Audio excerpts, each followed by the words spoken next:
Kano umunezero ntangere vyo gusubira kubana namwe banywanyi bacu mubana natwe mu makuru n'ibiganiro vya misi yose tubandanya gushikiriza kuri no mbonesha kure yacu kandi yanyu Muhuza TV. Uyu ni umwanya tugiye kubageza ko amakuru biriko biravugwa bigezwe ko muri kano kanya ngaha mu gihugu c'u Burundi, akaba ari amakuru tuzagaruka nini ko biriko biravugwa mu gisata ca politike be n'ibindi bisata vyinshi bitandukanye, gusa cane cane tukaza kugaruka ku bikorerwa mu butegetsi indani benshi mu banyagihugu batamenya, kandi koko abategetsi bahambaye nabo barabigizemwo uruhara.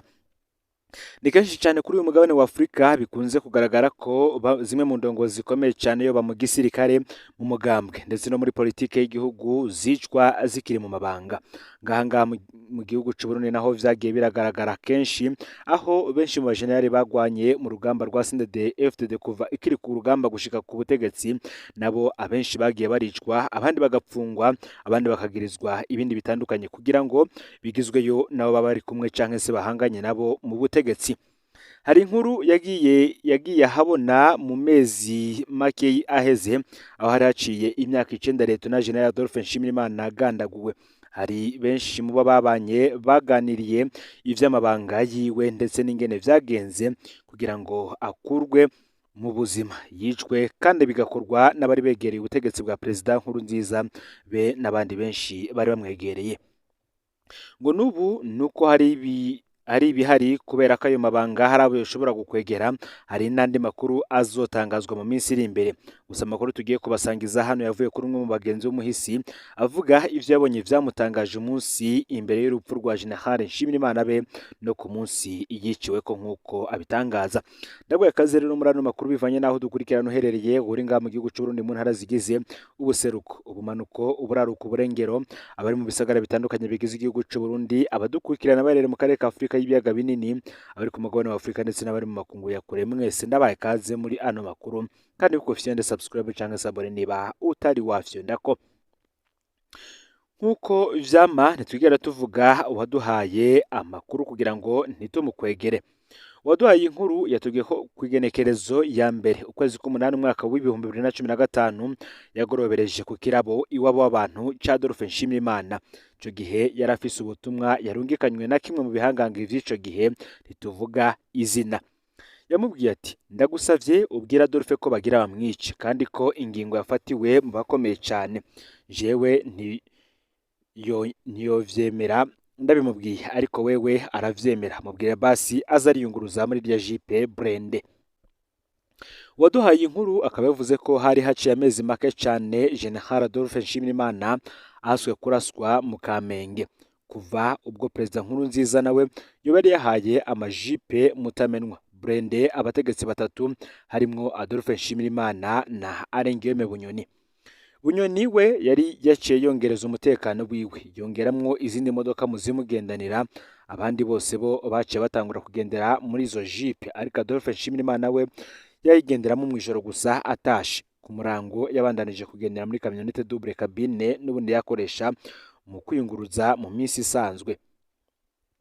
Waduhaye inkuru akavuga ko vyamugoye guha ayo makuru Adolphe Nshimirimana uwo mugoroba.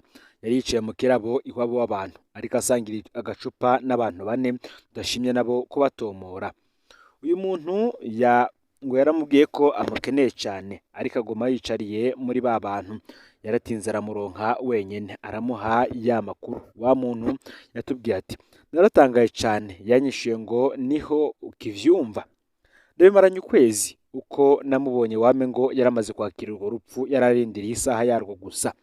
Akabandanya agira ati, ico gihe narumiwe cyane.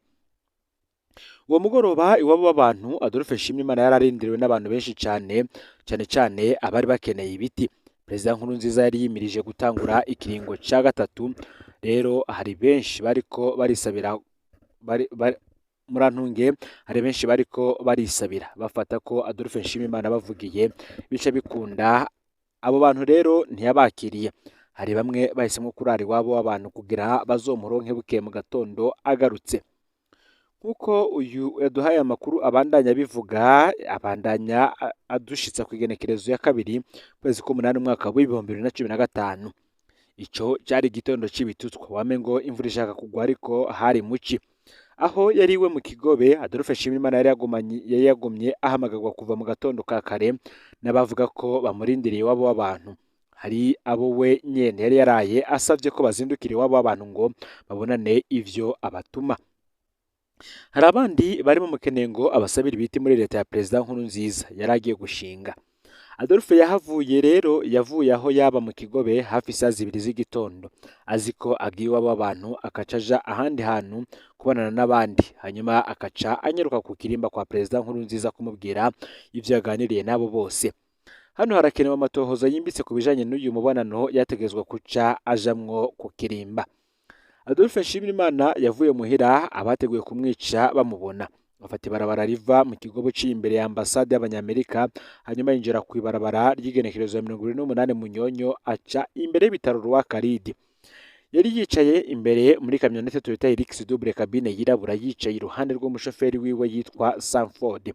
Inyuma yari afise abapolisi babiri bajejwe umutekano wiwe. Hari andi masoko avuga ko inyuma hoba hariyo abapolisi babiri.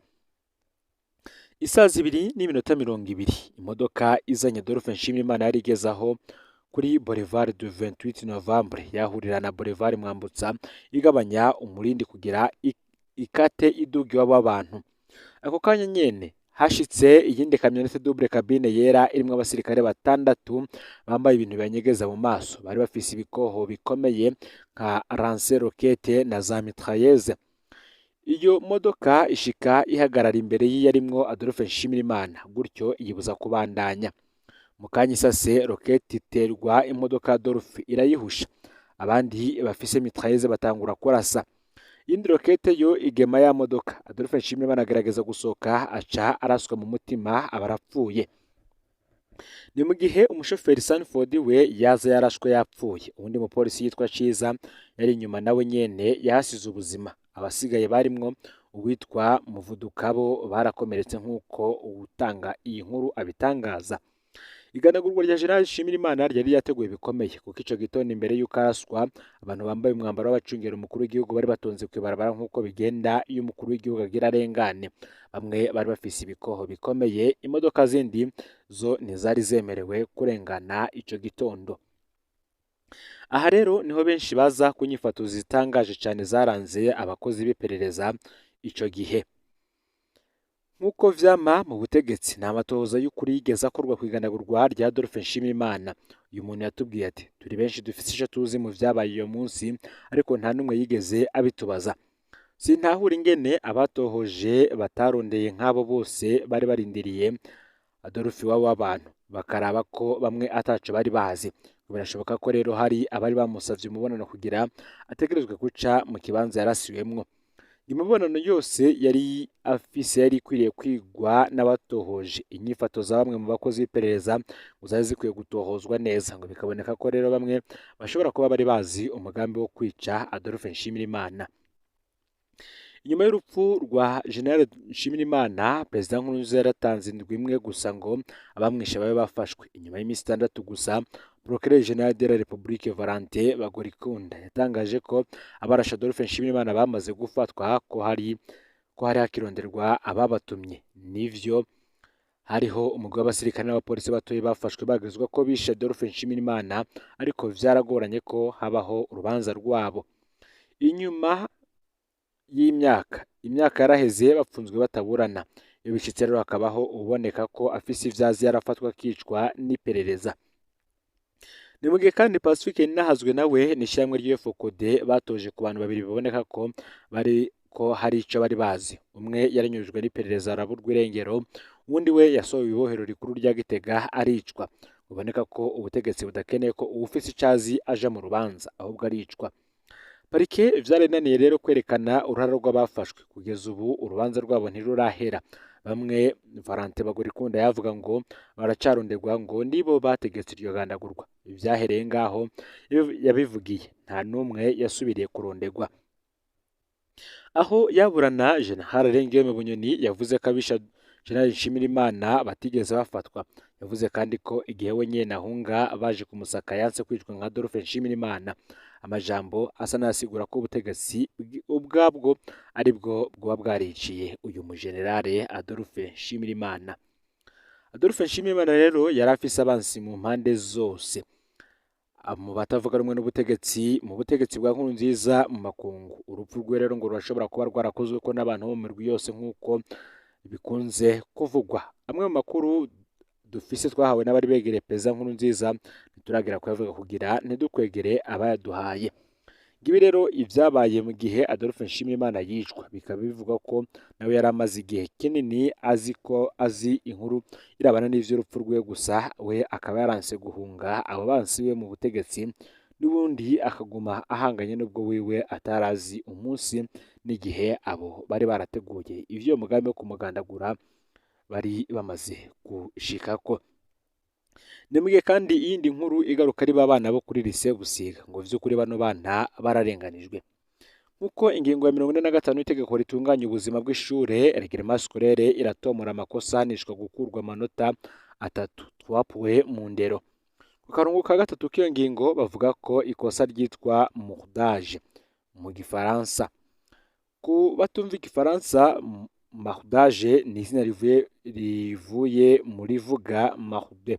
Insiguro ya mbere ya marde ni ukwiba ivyamwa canke imboga mu mirima y'ikigo kanaka. Ico caha nico rero bano bana bakoze. Itegeko ry'umushikiranganji w'indero canke se ordonnance ministerielle ryo kugenekereza 19 ruhesha umwaka w'ibihumbi 2020 ryategekanije ko umunyeshuri yivye ivyamwa mu murima w'ishure ahabwa igihano co gukurwa amanota 3 mu ndero. Abana rero bahanishijwe ingingo itandukanye n'ikosa bakoze. Mu ngingo yo kwirukana burundu abigeme indwi biga kuri lycée Busiga, umuyobozi w'ishuri Mama Kanyange Marie Space yafatanije n'urwego nyobozi conseil de direction yahagirije abo bigeme icaha kimwe rudende. Aca yongera ko biyemereye ko bagerageje guha igifukamunwa abanyezamu n'abajejwe indero kuri iryo shuri. Mu guhana abana rero, Mama Kanyange Marie Space n'urwego nyobozi bakoresheje ingingo ya 35 ihanisha kwirukana burundu abanyeshuri bagiriye icaha co kwiba ibikoresho vy'ishure canke vya murundi. Ariko ntibisunze ko iryo tegeko ryategekanijwe ko kwiba ivyangwa mu murima w'ishure bidafatwa nk'ubusuma busanzwe, ahubwo ko vyitwa mordage, maze bigahanishwa gukurwa amanota 3 mu ndero. Ivyo bikaba biri mu ngingo ya 45 nk'uko twabigarutseko. Ibijanye no gutanga ibiturire mu mashure navyo birasiguye mu ngingo ya 68 ya reglement scolaire, bivuzwemwo ntaho bihuriye n'amakosa yanditse kuri bano bana. Itegeko rikavuga ko abatanga amafaranga canke baryamana n'abarezi kugira bahabwa amanota be n'ababikora kugira baronke ikibanza co kwiga. Abagize ico bavuga ku vyashikiriye bano bana rero, hari abaza barabongera ibindi vyaha bitari ivyo. Hari ababashize ko icaha ca sortie nocturne kivuzwe mu ngingo ya 56 ico caha abarongoye lycée Busiga ntibigeze bacagiriza bano bana bigeme indwi. Karatsinda ntibigeze basohoka ibigo vy'ishure mw'ijoro. Igiti bamuye kamavoka kiri ku metero 200 gusa uvuye mu nzu y'uburaro bwabo dortoir, aho ni mu kigo c'ishure, ntibigeze basohoka hanze. Ni mu gihe kandi hari abandi bitwaza ngo abana bategezwa kwirukanwa kubera bamuye amavoka ari mu ndobo ntoya zibiri n'igitenge. Hano biraboneka ko bano bana bari bakeneye amavoka baja kuvundika bakazoza barayafungura. Kumbure ishure risanzwe ritabaha akavoka. Kumbure ko iryo shure baranasanganywe uwo mugenzo, aho abanyeshure bo bari basanzwe bamura mw'ijoro amavoka bakayavundika hanyuma bakayasangira. None batazanye ico bashiramwo amavoka bamuye bari kuyajana gute? Ico bikoze ngivyo nyene bakoze nivyo vyitwa mordage. Izina ry'ico bakoze ntiriboneka kubera bamuye amavoka ari mu ndobo zibiri n'igitenge nk'uko bitangazwa. Benshi rero mu baharanira agateka kazina muntu n'abandi benshi bakurikirana ivya politike be n'indero muri iki gihugu bakavuga ko kuri uyu munsi wo guhimbaza Imana yo muvyeyi w'imbabazi n'ikigongwe, dusubiriye gutera akamo Mama Kanyange Marie Space avyura umutima wa kivyeyi maze asubize bano bana mw'ishure. Nimba kandi atahuye umuyobozi wa lycée Busiga ari bukura imbabazi z'umuvyeyi, turasubiriye gusaba umushikiranganji François Havyarimana atunganize bano bana apfume abashira kuri inde shure. Leta mvyeyi yo ivuga ko yashize Imana imbere ntikwiriye kwihoza kazoza k'abana be n'agahinda k'abavyeyi.